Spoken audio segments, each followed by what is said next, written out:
सीधे आपको राज्यसभा लिए चलेंगे जहां पर मल्लिकार्जुन खड़गे बोल रहे हैं।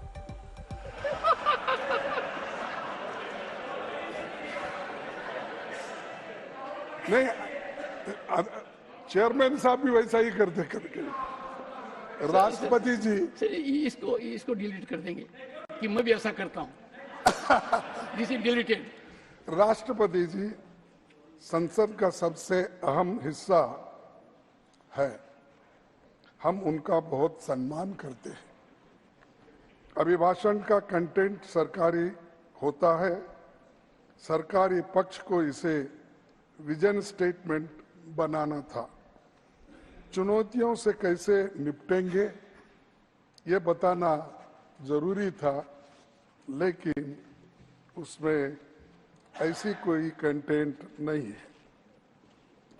इस साल राष्ट्रपति जी का पहला अभिभाषण 31 जनवरी को हुआ था और 27 जून को दूसरा अभिभाषण 18वीं लोकसभा के गठन के बाद हुआ। पहला अभिभाषण चुनावी था और दूसरा उसी की कॉपी जैसा है वैसा ही। न दिशा है न कोई विजन है। हमें भरोसा था कि राष्ट्रपति जी संविधान और लोकतंत्र की चुनौतियों पर कुछ बातें जरूर रखेंगे, सबसे कमजोर तबकों के लिए कुछ ठोस संदेश देंगे। लेकिन हमें घोर निराशा हुई कि इसमें गरीबों के लिए, दलितों के लिए, पिछड़ों के लिए, अल्पसंख्यक के लिए कुछ भी नहीं है। पिछली बार की तरह ये केवल तारीफ का फूल बांधने वाला अभिभाषण है। और इतनी तारीफ तो हमारे द्विवेदी साहब, कभी कभी कंफ्यूजन होता, द्विवेदी, त्रिवेदी, चतुर्वेदी, इसमें माफ कीजिए क्योंकि मैं दक्षिण से आता हूँ, ये इन शब्दों से मैं ज्यादा वाकुफ नहीं। We can have half an hour discussion on this if you want. Pardon? We can have half an hour discussion on this. कि द्विवेदी त्रिवेदी है, ओके, वो पार्लियामेंट के लिए जरूरी है। ठीक है, इसलिए मैसेज देने के लिए हम चाहते थे कि एक दिन पार्लियामेंट चर्चा करे। मैं देखता हूँ, ठीक है। हाँ, at least hello sir LOP to conclude sir. No, conclude कर दिया उन्होंने पहले विषय। अध्यक्ष महोदय, ये पूरा सदन इस बात से अवगत है कि संसद की कार्रवाई कुछ रूल्स और प्रोसीजर्स के आधार पर चलती है। रूल्स और प्रोसीजर्स के अतिरिक्त कुछ हेल्दी ट्रेडिशंस हैं संसद की, जिसके आधार पर कार्रवाई चलती है। और मानता हूं कि ये हेल्दी ट्रेडिशंस हमारे संसद की एक सबसे बड़ी ताकत है। जब कभी भी राष्ट्रपति जी के अभिभाषण पर चर्चा होती है तो आज तक कभी ऐसा नहीं हुआ है, क्योंकि अपने लंबे संसदीय जीवन में जो मैंने देखा है उस आधार पर मैं कह सकता हूं कि अन्य किसी विषय पर उस समय चर्चा हुई हो। इसलिए मैं अपने सभी सम्मानित विपक्ष के सदस्यों से भी आग्रह करना चाहता हूं, आप जिस विषय पर चर्चा करना चाहते हो आप चर्चा करें, लेकिन एक बार राष्ट्रपति से संबंधित जो धन्यवाद प्रस्ताव है उसको संसद में पारित करने के बाद ही करें। यह मेरा सभी से विनम्र अनुरोध है। माननीय श्री राष्ट्रपति अभिभाषण पर चर्चा, श्री अनुराग ठाकुर जी, मैंने उनको बुला लिया। माननीय अध्यक्ष महोदय, ऐसा नहीं है, आपको पर्याप्त मौका दिया। अब अनुराग ठाकुर जी। माननीय अध्यक्ष महोदय, आपके माध्यम से मैं प्रस्ताव रखना चाहता हूं कि राष्ट्रपति की सेवा में निम्नलिखित शब्दों में एक समावेदन प्रस्तुत किया जाए। एक सेकंड सर, मैं राजनाथ सिंह जी की बात से सहमत हूं। तो ऐसे करते हैं, प्रेसिडेंट एड्रेस के बाद एक दिन नीट की चर्चा के लिए दे देते हैं। आप नोटिस देना, मैं निर्णय करूंगा। राजनाथ सिंह जी का तो सुझाव हो सकता है, निर्णय मैं करूंगा या बीएससी करेगी। ओके, अनुराग ठाकुर जी।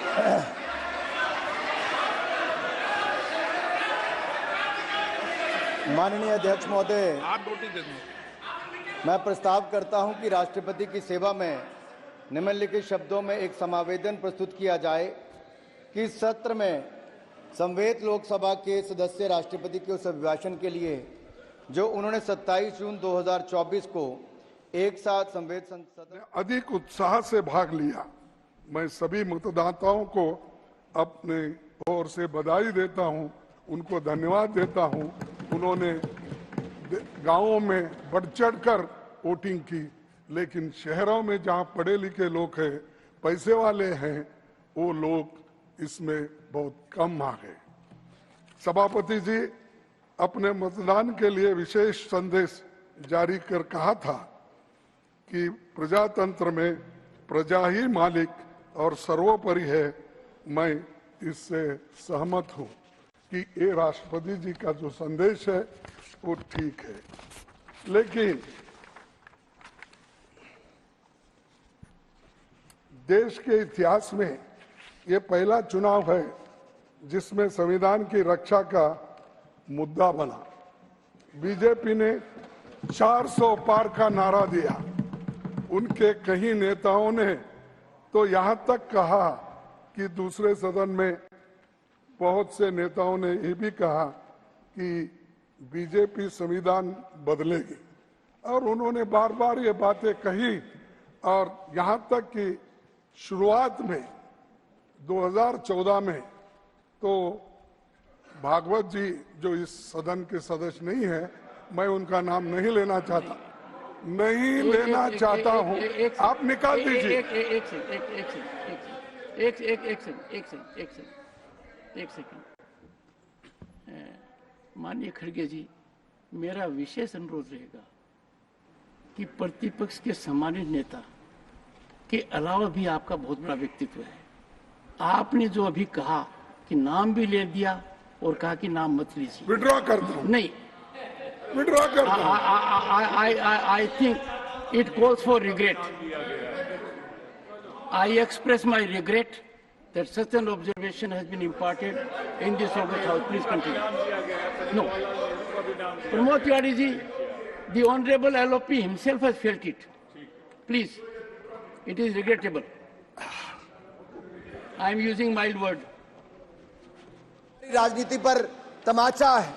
ये जनादेश मोदी जी द्वारा चलाए जा रहे सामाजिक न्याय पर समाज की मोहर है। ये जनादेश देश को तोड़ने की नहीं, जोड़ने की राजनीति चलेगी, इस पर मोहर है। ये जनादेश संविधान विरोधियों को लगातार तीसरी बार विपक्ष में बिठाने के लिए जनादेश है। ये जनादेश भारत की सेना, सरहद और सनातन की सुरक्षा का है। ये जनादेश ये भी बताता है कि प्रधानमंत्री नरेंद्र मोदी दुनिया के सर्वाधिक लोकप्रिय नेता हैं, सर्वाधिक लोकप्रिय नेता हैं। और मैं ही नहीं, अब तो दुनिया भर के अनेकों देशों ने सर्वोच्च सम्मान अपने देश का किसी को दिया है तो हमारे प्रधानमंत्री और देश के लोकप्रिय नेता मोदी जी को दिया है। मोदी जी कैसे नेता जिनको यूएस कांग्रेस में एक बार नहीं, दो बार अपनी बात रखने का अवसर मिला है। माननीय अध्यक्ष जी, ऐसी अनेकों बातें, लेकिन ऐसे ही कोई मोदी नहीं बन जाता। इसके लिए तपना पड़ता है, खपना पड़ता है, जीवन व्यतीत करना पड़ता है। और मोदी जी ने तो अपने जीवन का हर क्षण, हर पल देश के लिए जिया है, मां भारती के लिए जिया है। और मैं इसलिए भी कहना चाहता हूं कि हम सबको ज्ञात है कि 2001 में जब वो गुजरात के मुख्यमंत्री बने तो तब से लेकर अब तक 23 वर्षों में एक दिन की भी छुट्टी अपने लिए नहीं ली, अपना जीवन जनता के लिए समर्पित किया है। इससे बड़ी बात क्या होगी कि अगर किसी के जीवन में दुख का क्षण आता है जब अपनी मां से बिछड़ते हैं, और जब आदरणीय प्रधानमंत्री जी की माता जी का स्वर्गवास हुआ तब भी उन्होंने उनकी चिता को अग्नि देने के बाद मात्र 2 घंटों के अंदर ही देश के लिए काम करना शुरू कर दिया। इससे बड़ा समर्पण भाव क्या हो सकता है। माननीय अध्यक्ष जी, मोदी जी के दिल में जो गरीब और जरूरतमंद के लिए पीड़ा है, हमने वो कोविड के समय देखा है। उनकी नीतियों में, कार्यक्रमों में, सब में नजर आता है कि वो गरीब के लिए कितने चिंतित रहते हैं।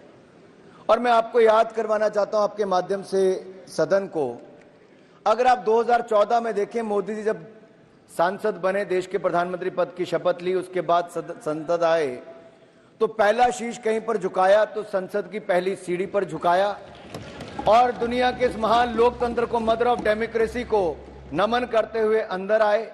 और अंदर आकर भी अगर शीश कहीं झुकाया तो बाबा साहब अंबेडकर के संविधान पर शीश झुकाकर उन्हें कहा था, मेरी सरकार सबका साथ सबका विकास करेगी, मेरी सरकार गरीब की, वंचित की, शोषित की, पीड़ित की होगी। और पिछले 10 वर्षों में आपने देखा कि सारी योजनाएं उस दिशा में चली और जो पुराने नारे देते थे गरीबी हटाओ, इनके नारे ही रह गए। लेकिन मोदी जी की सरकार में 25 करोड़ गरीब गरीबी रेखा से बाहर निकल कर आए। मल्टी डायमेंशनल पॉवर्टी इंडेक्स के ये बड़ा आंकड़ा देखने को मिलता है। और मैं आपसे कहना चाह रहा था कि जो कोविड के समय हुआ, पिछले 100 वर्षों में दुनिया ने सबसे बड़ी त्रासदी तब देखी। भारत ने भी संकट को झेला और मैं भी उस समय सरकार का हिस्सा था और मुझे याद है आज भी। और कहते तो बाहर यह है कि संविधान के तहत हम सब कुछ काम करते हैं, लेकिन आप काम जब देखते हैं आप उसके उल्टा और विपरीत करते रहते हैं। इसी राज्यसभा में चेयरमैन साहब, इसी राज्यसभा में प्रधानमंत्री जी ने छाती ठोककर विपक्ष को ललकारते हुए कहा था कि एक अकेला सब पे भारी। हाँ? लेकिन अरे सर, मैं ये पूछना चाहता हूं, एक अकेले पर आज कितने लोग भारी है? आज एक अकेले पर कितने लोग भारी है पार्लियामेंट में और यहां पर?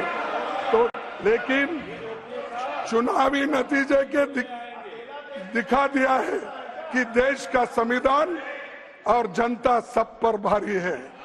देश का संविधान और जनता सब पर भारी है। लोकतंत्र में अहंकारी नारों को जगह नहीं है। और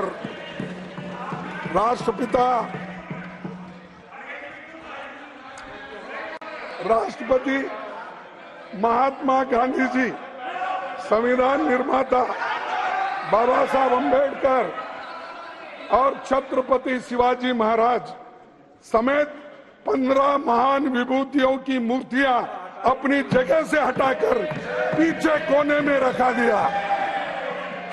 लाखों लोग आकर वहां श्रद्धांजलि अर्पण करते थे, लेकिन आप डर कर वहां पर प्रोटेस्ट होते हैं, इसीलिए वहां हटाओ, पीछे ढको। और किसकी मूर्ति? जो आजादी दिलाए महात्मा गांधी, जो संविधान बनाया डॉक्टर बाबा साहब अम्बेडकर, छत्रपति महाराज, ऐसे लोगों को आप पीछे हटा के कोई देखना नहीं, ऐसा करते हो। और उसके लिए लड़ाई हमने लड़ी। सर, मैं अभी स्टूडेंट्स था, उस वक्त हमने इस बाबा साहब अम्बेडकर के मूर्ति को बिठाने के लिए हम लड़े। एक सेकंड प्लीज